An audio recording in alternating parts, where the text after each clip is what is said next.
Ben voilà, la saga des pros vous propose de regarder tout ce qui s'est passé chez nos pros ivoiriens ce week-end dans leurs clubs respectifs. Suivons ensemble cet élément et on se retrouve juste après pour en parler. Voilà, un mauvais souvenir pour tous les fans du FC Barcelone.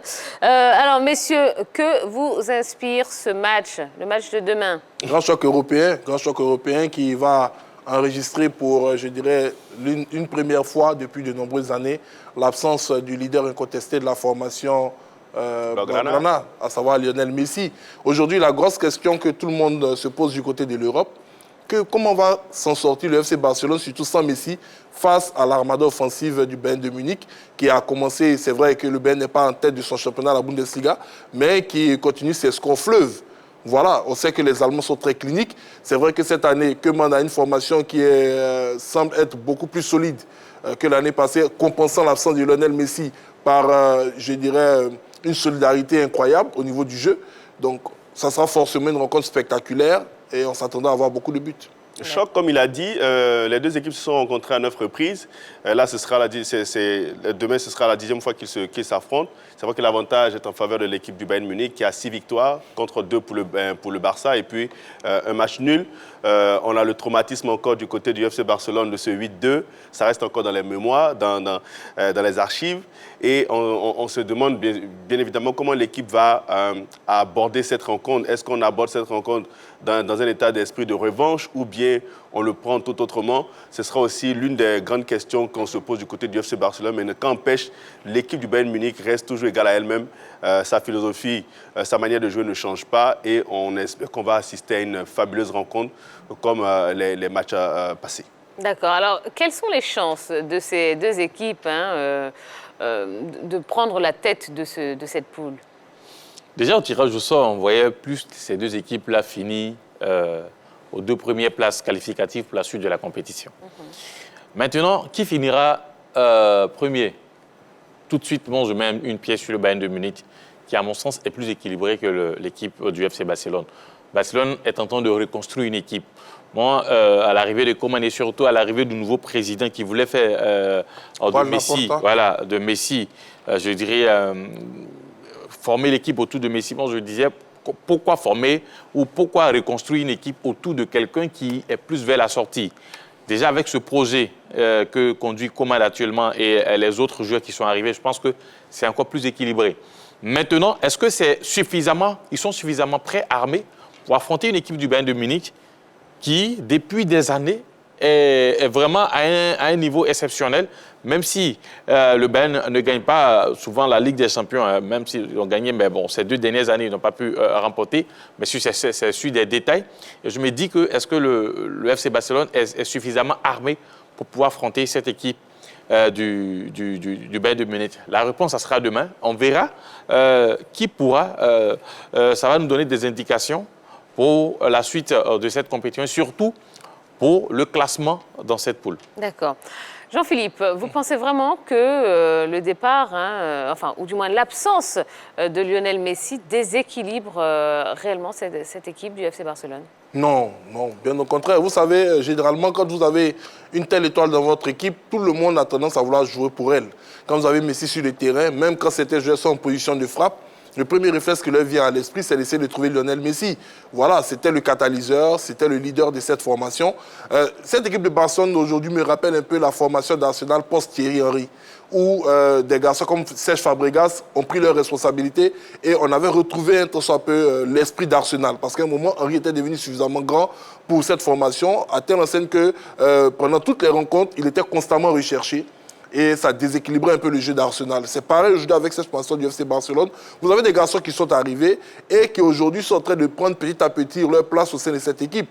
On a un garçon comme Kun Agüero qui n'a même pas encore commencé à jouer avec cette formation Barcelone. C'est vrai qu'il a un gros spleen au départ de Lionel Messi. On a un garçon comme Memphis Depay qui est en train de prendre sa responsabilité au sein de cette formation du FC Barcelone. On a Ansu Fati également. Il y a plein de garçons de qualité dans cette formation. Moi, je n'ai vraiment pas peur pour elle. on aura une équipe du FC Barcelone qui risque d'étonner le monde. Parce qu'elle ne va pas essayer de jouer son tiki-taka traditionnel et dominer cette formation du Bayern. Elle sait que ça sera pratiquement impossible pour elle d'avoir la conservation du ballon. Donc elle va devoir s'adapter maintenant à l'adversaire. Ce que le Barça ne faisait jamais face à un adversaire, peu importe la qualité de l'équipe qui était face à elle. Parce que quand vous avez le meilleur joueur du monde dans votre formation, c'est à vous de toujours faire le jeu, donc de vous exposer défensivement. Mais là, l'absence de Messi va pousser les Catalans à rééquilibrer leur jeu, même s'il le faut à jouer défensivement face à cette formation de Bayern Munich, possédée par des contre-attaques. Donc je pense que pour un entraîneur comme Koeman, on ne va pas le dire, si on le dit, je dirais que c'est un peu mesquin, mais c'est du pain béni peut-être le départ du Lionel Messi aujourd'hui. D'accord. Moi, je ne voudrais pas ça comme, quand même de ce même œil, parce que quand même Lionel Messi qui sort de cette équipe du Barça, c'est plus le Barça qui effraie. C'est une équipe diminuée offensivement, parce que vous l'avez signifié, il perd une étoile qui est Lionel Messi. Et comment va-t-on aborder la Ligue des Champions? Parce que depuis belle lurette, on a toujours vu être avec cette équipe du FC Barcelone et réaliser des exploits, marquer des buts exceptionnels. Maintenant, Lionel Messi parti, est-ce que le FC Barcelone, là, cette année, pourra répondre face aux défis des autres équipes? Là, c'est une équipe qui est en reconstruction, on l'a signifié tout à l'heure. C'est vrai qu'il y a des individualités, mais ce n'est pas encore l'osmose au niveau de ce groupe-là. Par contre, vous avez en face une machine, un collectif, un groupe qui s'appelle le Bayern Munich. Quelle que soit la pièce manquante, quand on met un autre joueur du côté de Bayern Munich, la machine ne change pas. Donc là, moi, je pense que quand même, jusqu'à preuve du contraire, dans cette rencontre, c'est vraiment déséquilibré parce que là, le Barça ne fait plus peur comme avant. Ce qu'il faut comprendre, c'est que le Barça ne peut jamais effrayer une formation comme le Bayern Munich. Au pire des cas, c'est du respect mutuel que ces deux formations-là auront l'une envers l'autre. Le Bayern est une grande institution comme le Barça. L'autre élément qu'il faut aborder, c'est que ce genre de rencontre crée un déclic. Et en cas de bons résultats, vous allez voir que ça va créer un déclic plus du côté des joueurs du FC Barcelone. Si vous regardez bien le parcours de Barcelone en Ligue des Champions ces 2 dernières années, avec Lionel Messi, c'est un 8-2 mémorable qu'on a vu face au Bayern Munich. Présence de Lionel Messi. Et dernièrement, face à un Paris Saint-Germain mené par Kylian Mbappé, c'est un 4-0, je crois, sur la pelouse de Camp Nou. Donc c'est dire que même avec Lionel Messi, le Barça se prenait de large corps. Donc aujourd'hui, son absence, à mon sens... On ne peut pas s'imaginer que cette équipe peut prendre de large corps face à ces formations. Parce que quand vous avez un Lionel Messi dans votre équipe, vous dites toujours que c'est un Barça qui a la possibilité de pouvoir revenir dans la rencontre parce que ce joueur, à tout moment, pouvait faire la différence. Ils ne sont pas revenus après. Ce n'est plus le cas. Mais aujourd'hui, n'étant plus là, on se demande...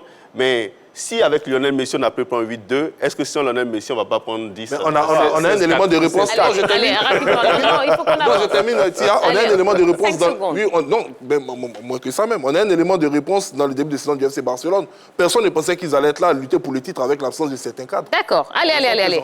Très bien. Très bien. Ça, c'est un autre débat qu'on aura certainement dans quelques jours.